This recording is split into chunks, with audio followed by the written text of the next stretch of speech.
Blake lively ascended the courthouse steps draped in designer precision, camera flashes flickering like restless lightning. She expected the routine choreography, clicks, smiles, a polite no comment, but the script shattered when a second SUV door opened and Ryan Reynolds, her polished partner in power, stepped out without his trademark grin. Moments later, within the paneled hush of the courtroom, Ryan raised his right hand and dismantled every illusion Hollywood had so carefully staged for them. His voice never wavered, but each word cut deeper than any gossip headline. He began with the revelation of late-night messages between Blake and co-star Justin Baldoni, exchanges that felt far more intimate than professional banter. Gasps rippled as Ryan swore under oath, then delivered the phrase that froze the room. Blake had spoken about owning the narrative like Amber. Lawyers lunged for objections, the judge waved them off, and Ryan calmly unraveled the timeline Blake had filed under oath, transforming her victim narrative into what sounded disturbingly like a marketing strategy. Outside, the fallout was immediate. Disney halted all Deadpool promotions, Apple TV Plus shelved an $18 million Reynolds project, and entertainment headlines erupted. Hollywood's golden couple implodes live. But the sharpest cut came from the front row when reporters caught Blake's whispered plea, "He was supposed to protect me," just before she slammed her trial folder, sending papers snowing across the courtroom floor. If that felt like an ending, it wasn't.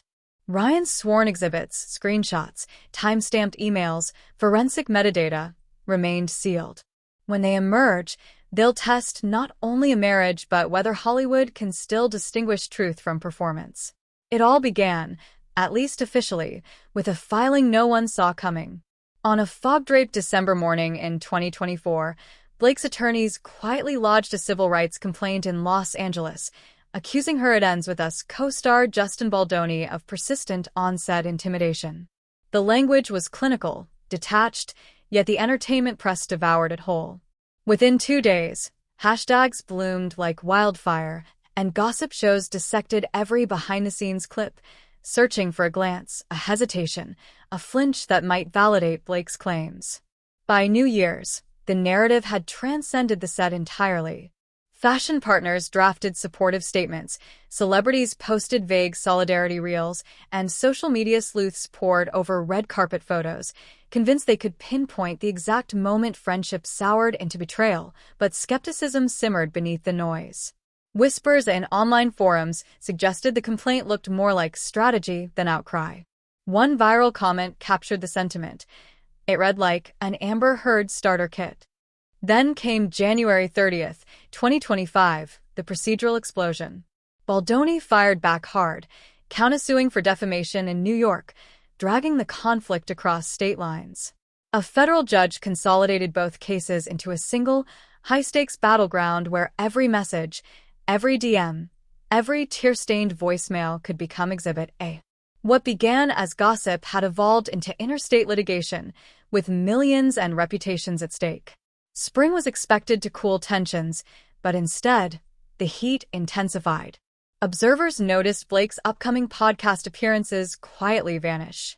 Wellness brands replaced her with alternate ambassadors. Meanwhile, Baldoni's silence deepened, fueling rumors that he was quietly building a vault of evidence.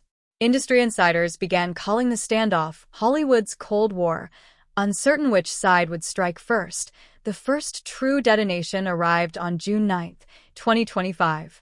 Judge Louis Lyman dismissed Baldoni's staggering $400 million countersuit, labeling it overly broad but allowing Blake's original misconduct claim to proceed. Analysts called it a narrow win, and headlines roared lively one step closer to justice. Yet off-camera, the mood was far from victorious. Blake's team abruptly doubled their crisis management budget, hiring new publicists and security consultants. At events, handlers hovered, steering her away whenever someone shouted Baldoni, a precaution that didn't go unnoticed. Insiders began murmuring about fractures within her inner circle. Taylor Swift, once generous with public affection, hadn't liked a Blake post in weeks. Gigi Hadid unfollowed, refollowed, then disappeared again. Even brand partners hesitated, pausing collaborations without official explanation. To the practiced eye of Hollywood watchers, the shift was unmistakable. Blake's circle was contracting, her once impenetrable brand showing cracks under the weight of exposure. What began as a civil filing was now unraveling into something far more personal: the slow collapse of a carefully managed empire and the terrifying question of what happens when the performance ends and the truth starts rolling. When friends stop clapping on cue, you know new information is coming, and it did, just not from Baldoni. It arrived quietly in early June, tucked inside a routine courthouse update, the kind clerks post without fanfare. One extra line on the witness list, 2 words long, sent Hollywood into meltdown. Ryan Reynolds. The golden husband, the marketing mastermind, the man whose silence once signaled unity until it didn't. In that instant, the fairy tale facade Blake and Ryan had spent a decade building split down the middle. If Reynolds was set to testify, the question wasn't if there were secrets, it was how many, and whose careers would burn first. The docket went live at 9:17 a.m., a bland upload to a creaky federal site. Most days, those PDFs rot unread for hours. Not this time. A paralegal from Baldoni's team hit refresh, spotted Ryan Reynolds, and fired off a group text that made half of Hollywood choke on their lattes. Within 13 minutes, Deadline had the headline. Within 30, #Reynolds subpoena was trending from Manila to Madrid. The Golden Boy was no longer a supportive spectator. He was the star witness, subpoenaed under Rule 45 and ordered to appear in person. Why was he suddenly dragged into the chaos? Insiders pointed to a discovery email unearthed the week prior, a single thread from November 2023 titled Damage Control Options. Inside, Ryan had written the sentence now etched into legal lore: "If this goes public, we need facts, not feelings." Baldoni's lawyers smelled leverage. Blake's counsel smelled gasoline. The judge smelled relevance. The subpoena sailed out, signature dry, before Blake's team even caught wind. The Reynolds camp scrambled with military precision. Agents begged for a remote deposition, citing scheduling and security. Judge Marcia Dempsey swatted it away. "Celebrities don't get Zoom justice," she ruled, and June 1st was set. Disney's press office, already on edge, issued a frosty statement announcing production adjustments to Deadpool 3, translation: "Freeze everything until we know if our leading man is about to blow up his own franchise." Inside the Reynolds household, tension reportedly reached a fever pitch. One assistant claimed she found Ryan at dawn, coffee untouched, poring over deposition prep like a battle plan. He was done letting silence frame him as complicit, he told friends. If his name was being dragged through the mud, he'd use it as both weapon and shield. June 1st arrived gray and wet, paparazzi fogging their lenses outside the courthouse. Blake came first, diamonds at her ears, eyes darting at every door. She expected Ryan to enter beside her, flash the familiar grin, stabilize the optics. Instead, he slipped in through a side entrance under armed escort, a signal that 2 truths now stood. His testimony was mandatory, and their marriage was no longer synchronized. When court convened, the air itself seemed to tighten. Ryan's oath was steady, practiced, but his words detonated softly, like controlled charges. Late-night texts, flirtatious tones, brand-first panic. He never raised his voice. He didn't need to. Facts whispered calmly can roar louder than anger when reputations and fortunes hang in balance. Blake's attorneys pounced with objections: hearsay, speculation, marital privilege, but Judge Dempsey allowed most of it, citing motive and timeline relevance. Every overruled objection was another crack in the fairy tale. Outside, the ripple became a riptide. Financial markets jittered, endorsement boards froze, and PR teams across the city drafted crisis memos in real time. What began as a procedural update had evolved into a reckoning, one that no amount of spin could mute. In Hollywood's court of image, silence had always been survival, but for Ryan Reynolds, speaking became the most dangerous performance of his career. Analysts flagged Maximum Effort Productions as watch investments, while a boutique gin distributor yanked Reynolds-branded promos, fearing collateral backlash. Fan forums split into 2 camps, Team Blake citing systemic misogyny, Team Ryan citing weaponized victimhood, feeding an outrage cycle that burned hotter than any studio marketing budget could afford. Inside that oak-paneled courtroom, however, the most dramatic moment wasn't Ryan's calm recitation but Blake's reaction when the bailiff called. No further questions.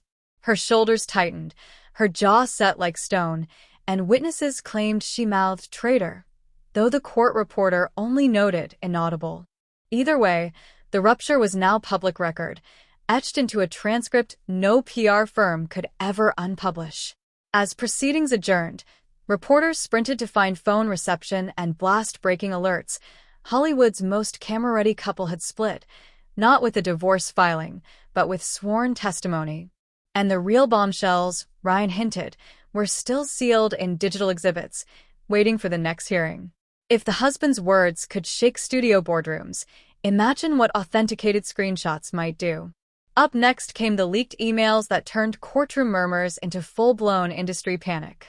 Not a sound stirred when Ryan Reynolds adjusted the microphone, palms flat, wedding band flashing like a silent rebuke. The clerk read the oath. He confirmed with a calm, "I do," and then the unraveling began. Prosecutors started with softballs, name, address, marriage date, but Reynolds answered each as though every syllable were a nail in a coffin no one could yet see. He kept his eyes fixed on the judge, never once glancing at Blake, even as the marble veins in her neck pulsed like exposed wiring. The first fracture came disguised as chronology, November 12, 2023. That night, he said, everything veered off script. After their daughters were asleep, he'd walked into the kitchen for tea and saw Blake's phone flashing on the counter. On the screen, Justin Baldoni's contact photo smiled back. Ryan didn't scroll. He only read the top banner, but that was enough. Affectionate nicknames, a joke about late-night writing sessions, a suggestion to ditch the chaperones next time. His voice never rose. Yet in the back row, a reporter whispered, "That's hotter than industry banter," and dozens of keyboards clattered in agreement. Defense counsel objected, citing marital privilege, but the judge waved them down. Relevance outweighed privacy today.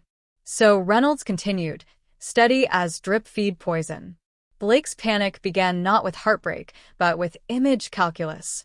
Her first words, he recalled, were, "If these leak, I'll look desperate.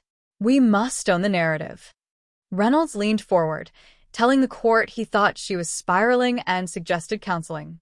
Instead, she opened her laptop and drafted what he called the Amber Playbook, a preemptive strategy framing Baldoni as a serial overtexter who crossed boundaries. A hush settled thick enough to taste as the prosecution unveiled Exhibit 7, a screenshot authenticated by digital forensics, timestamped January 9, 2024, showing Blake emailing her publicist with the subject line "preemptive strike" and a single sentence that read, like Amber W. Depp, but cleaner. Gasps rippled through the room, followed by the metallic clang of Blake's lead attorney dropping his pen. But Reynolds wasn't done. He described a second confrontation in their kitchen on December 1, 2023, after discovering she had canceled 3 podcast deals without telling him. When he asked why, she claimed brands would pity her once the story broke. His testimony clipped and sharp. He recalled the words falling like a tailor snipping thread. The judge asked if he had ever seen Blake exhibit fear or trauma, and Reynolds replied evenly, "I saw calculation, not fear."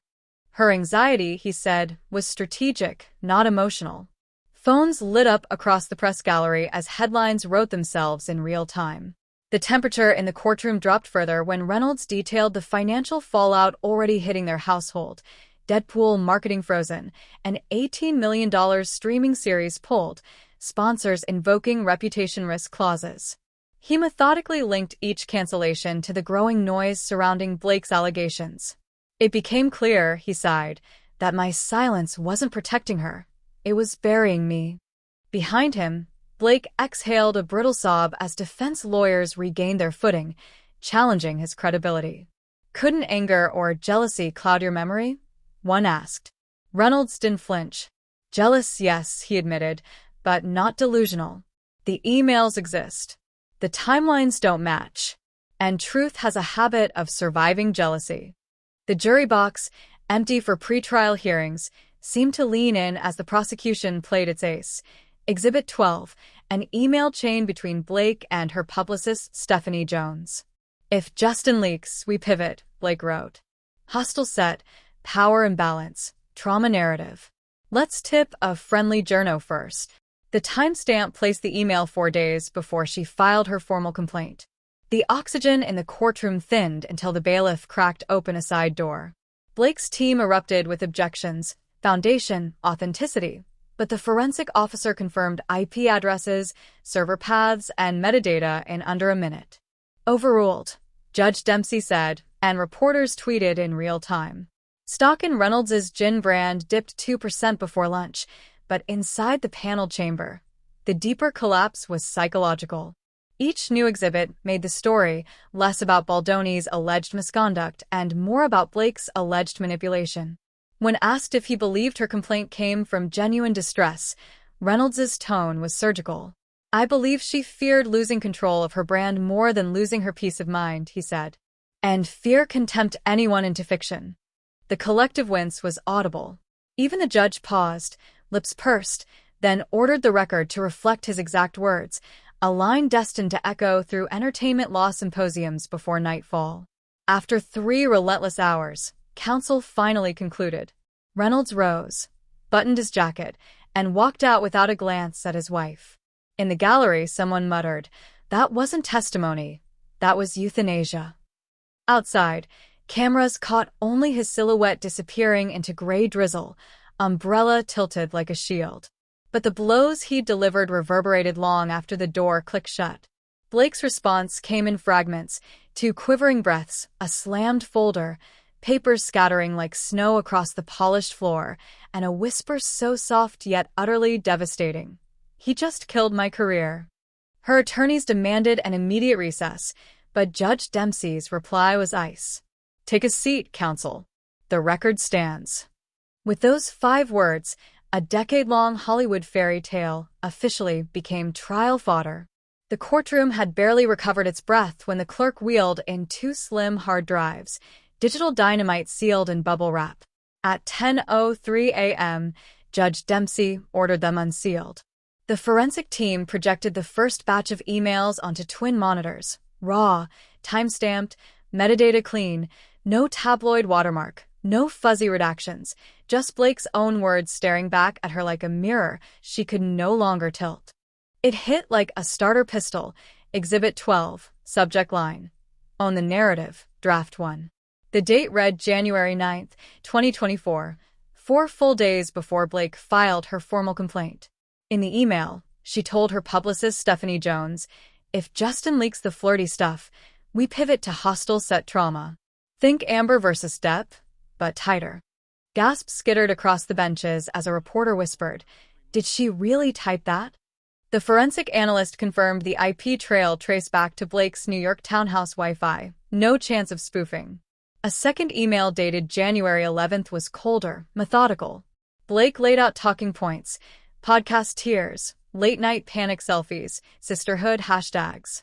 "We need the sympathy arc loaded before Variety smells blood," she wrote, attaching a color-coded 3-page rollout calendar for press hits and viral moments. It wasn't crisis management, it was crisis choreography. The judge called a 10-minute recess, but no one moved. Cameras fogged up from the press crowding against the glass, reporters sprinting to file emergency updates.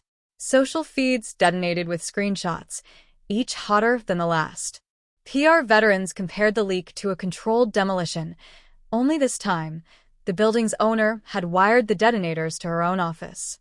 When court reconvened, the defense scrambled for control, claiming Blake was merely brainstorming worst-case scenarios. But that defense disintegrated with Exhibit 13, a tracked Google Doc titled Amber Case Study. In the margins, Blake had flagged high-engagement keywords from the DEP, heard trial, survivor, gaslight, power imbalance, and slotted them beside Baldoni's name like pharmaceuticals on a shelf. When the projector dimmed, Judge Dempsey's ruling on transparency echoed like a gavel. The public has a right to see credible evidence. Motion denied.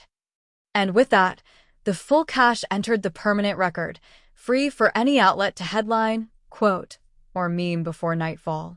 Outside, the first dominoes toppled in real time. A premium gin distributor yanked Blake-fronted ads from its homepage within the hour. 2 fashion houses scrubbed her name from Paris Fashion Week books. A boutique podcast network quietly replaced her upcoming self-care series teaser with a stark banner reading, "Episode postponed indefinitely." Inside, Blake sat rigid, mascara fixed, knuckles white, as her legal team whispered about settlements. Because once the emails were public, the case wasn't just about Justin Baldoni's alleged misconduct. It became a referendum on whether an A-list brand had staged a victim narrative so precisely it fooled friends, sponsors, and maybe even itself. The inbox leak didn't just scorch Blake Lively's reputation. It singed every contract that carried her name in the small print. Within hours of the emails hitting the docket, Disney released a frosty statement. The Deadpool and Wolverine press tour was temporarily deferred pending scheduling realignment. Translation: no red carpets until the smoke cleared. Marvel accountants, running projections, calculated that one scandal could shave 20% off opening week revenue. In Hollywood math, that was a marketing apocalypse. Apple TV Plus moved faster. Executives convened an emergency video call, staring at Blake's own the narrative line displayed on a shared screen, and by lunch, Ryan Reynolds' $18 million comedy series was dead. An insider texted Variety, "We don't buy script pages that look like courtroom exhibits." By nightfall, the project vanished from Apple's internal slate like it had never existed. Brand partners followed the studio's lead in a panic spiral. Aviation gin distributors stripped shelves of couple-branded displays, leaving the liquor aisles looking robbed of charisma. Betty Buzz mixers, Blake's own sparkling drink line, disappeared from 2 national grocery chains wary of in-store protests. On Wall Street, analysts downgraded Diageo, Mint Mobile's new parent company, and even Wrexham FC Merchandising, citing headline contagion. In fashion, Paris organizers quietly deleted her front-row reservation tag, and one designer quipped to Women's Wear Daily, "A scandal can be chic, but a staged scandal? That's unfashionable." Even charity galas turned cold. One prominent foundation rescinded Blake's presenter slot, replacing her with a low-risk influencer whose biggest controversy was wearing Crocs to Coachella. The financial bleed hit maximum effort, the production banner Blake and Ryan once called their forever business. Investors demanded an immediate audit. 2 co-owned sponsorship deals dissolved by evening. Lawyers invoked morality clauses that slept for years, now wide awake and hungry. Reynolds, who'd built a bulletproof nice guy brand over 15 years, watched clauses slice shares off his net worth before he could even refresh his portfolio tracker. Publicists warned of a broader collapse, a domino effect that could make the Johnny and Amber fallout look like a boutique kerfuffle. Several agencies quietly advised their A-list clients, freeze any new social interactions with either spouse until the dust settled. YouTube commentary channels exploded overnight, flooding timelines with instant explainers while TikTok users rag-stitched courtroom footage into deadpan memes that racked up tens of millions of views within hours. By midnight, Blake Lively's follower count was hemorrhaging at a rate of 5,000 per minute, numbers usually reserved for politicians mid-impeachment. Yet the most damning blow wasn't the cancelled red carpets or the plummeting stocks. It was the sudden, suffocating silence from her once impenetrable power circle. Taylor Swift, Gigi Hadid, even Ryan's longtime bromance with Hugh Jackman, all gone quiet. Private group chats turned into ghost towns, and industry watchdogs charted the abandonment curve in real time. The closer a person's brand hovered near $1 billion IP, the faster they vanished from Blake's orbit. Inside her legal bunker, the message was clear. If sponsors were already fleeing before a jury had even been seated, the exodus post-cross-examination would be catastrophic. Her lawyers whispered about settlements, bench trials, anything to stop the bleeding. But just as they strategized, 2 former co-stars contacted Justin Baldoni's team with claims that Blake had fabricated hostile environment accusations on past sets. Hollywood has survived scandals before, but never a blueprint for one. Blake's emails didn't just suggest manipulation. They documented it. And in a town where perception is profit, that documentation turned every cautious executive toward the exit. Silence hung over the courtroom like stale smoke as Ryan stepped down from the witness stand, but it shattered when Blake's composure did. A tremor rippled through her shoulders, and the neat folder in her hands hit the table with a crack, papers fanning across the floor like surrender flags she refused to raise. Reporters leaned forward, defense scrambled, and microphones devoured her words as she hissed, "He was supposed to protect me." The moment didn't feel procedural. It felt theatrical, raw, and unscripted. Blake stood, eyes blazing, and turned on her own lawyer. "Fix this," she muttered, half plea, half command. Her counsel rose, filing an emergency motion to strike Reynolds's entire testimony on grounds of marital bias and emotional defamation. Judge Dempsey, hardened by decades of celebrity trials, barely blinked. She called counsel to the bench, reviewed the motion in under 3 minutes, and returned with a verdict that landed like a gunshot. Denied. The record stands. The gallery exhaled, but Blake inhaled sharply, the breath collapsing into sobs. 2 junior attorneys rushed to steady her, but she shrugged them off, mascara tracing wet trails down her cheekbones. A bailiff offered a tissue. She waved it away. Outside, alerted by live tweet updates, cameras lined the courthouse steps, primed for the exit shot. Inside, Judge Dempsey pressed on with clinical calm, scheduling the next evidentiary hearing, public, no remote option, and warning that further disruption would result in contempt. Her tone was winterglass, cutting through chaos. But the damage was already global by the time she adjourned. Blake breakdown trended within 7 minutes, eclipsing campaign headlines and even knocking a Marvel teaser off the day's most viewed chart. Pundits called the moment the trial's hinge, the second it shifted from legal dispute to morality play. Crisis PR experts dissected the viral clip on morning shows, noting how her "he was supposed to protect me" soundbite replaced every headline from the previous 48 hours. One analyst quipped, "It's the 'why is the carpet all wet' Todd of 2025, instantly memeable, endlessly replayed." Inside studio boardrooms, fallout turned feral. A major streamer paused talks on a post-apocalyptic limited series starring Lively, citing undue volatility. Luxury house Chloe pulled gowns earmarked for her red carpet appearances, and even cosmetic sponsorships, once her safest income stream, froze under the glare of her meltdown looping endlessly online. Back at the courthouse, a clerk overheard her team debating a settlement proposal, confidential mediation, sealed financial terms, airtight NDAs. Yet whispers suggested Baldoni's side wanted no quiet deal, only public exoneration. Meanwhile, 2 new witnesses emerged, former colleagues alleging a pattern of strategic victimhood, already penciled onto the next discovery list.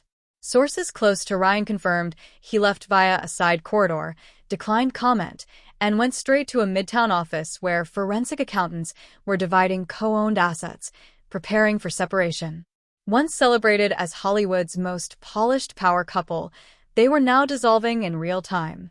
The dust hadn't even settled on Blake's courthouse outburst before pundits labeled the trial a #MeToo turning point, not for exposing new abuse, but for revealing how real trauma could be commodified into PR. For 6 years, Hollywood's reckoning ran on one unshakable belief: speaking out equaled truth.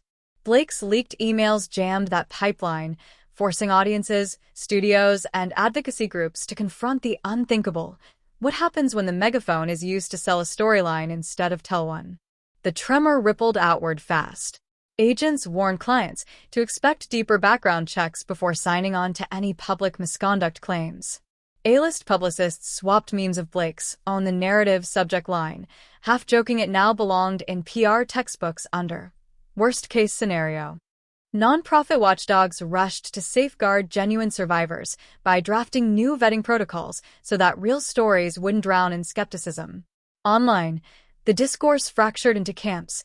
One hailed Ryan as a truth-teller forced into the light to protect his children. Another branded him a traitor weaponizing patriarchy to silence a woman. And the largest, loudest group chose no side at all, simply asking, if Hollywood's golden couple can fake the frame, who else is scripting their trauma? TikTok users stitched courtroom clips beside old red carpet interviews, dissecting micro-expressions like celebrity forensics, while the industry scrambled. New sponsorship clauses now read like warnings, requiring influencers to verify that harassment claims are free from misrepresentation. Streaming giants began conducting reputational risk audits before greenlighting projects, and awards committees floated the idea of context disclosure forms where nominees would preemptively reveal looming allegations.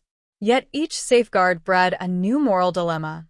Advocates feared Blake's saga would arm defense lawyers to discredit true victims, while whistleblowers hesitated, afraid they'd be accused of chasing clout instead of justice. The chilling effect was undeniable, and no studio or statute could predict how deep it would run. Blake and Ryan's story now stands as a dual cautionary tale. Hers, a warning of how a weaponized narrative can implode, and his, a reminder that silence once deemed protective can become complicity when family enters the line of fire. Together, they rewrote Hollywood's unspoken rulebook. Fame no longer shields the story. It becomes the evidence. Hollywood has always been both movie set and mirror, reflecting what we want to believe about ourselves, but Blake's courtroom saga shattered that mirror, revealing how in an era of instant outrage, perception travels faster than truth. One leaked inbox, one trembling confession, and the industry's most photogenic couple became proof that branding, justice, and love can collide and collapse in real time. Now we stand between sympathy and skepticism, watching as victimhood blurs with marketing, silence backfires into scandal, and every tear becomes a clip for analysis. When evidence powerful enough to sway jury streams to our phones, public opinion writes the verdict first.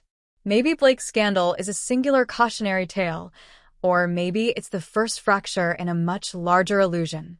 Either way, its fallout forces every future accusation to face harder questions about timing, motive, and the thin border between survival and spin. So where do you land? Was Ryan a reluctant whistleblower or a strategic betrayer? Did Blake weaponize victimhood or misread the court of public opinion? Drop your thoughts in the comments, hit subscribe, and ring the bell, because in Hollywood, the story doesn't end when the gavel falls. It just cues the sequel.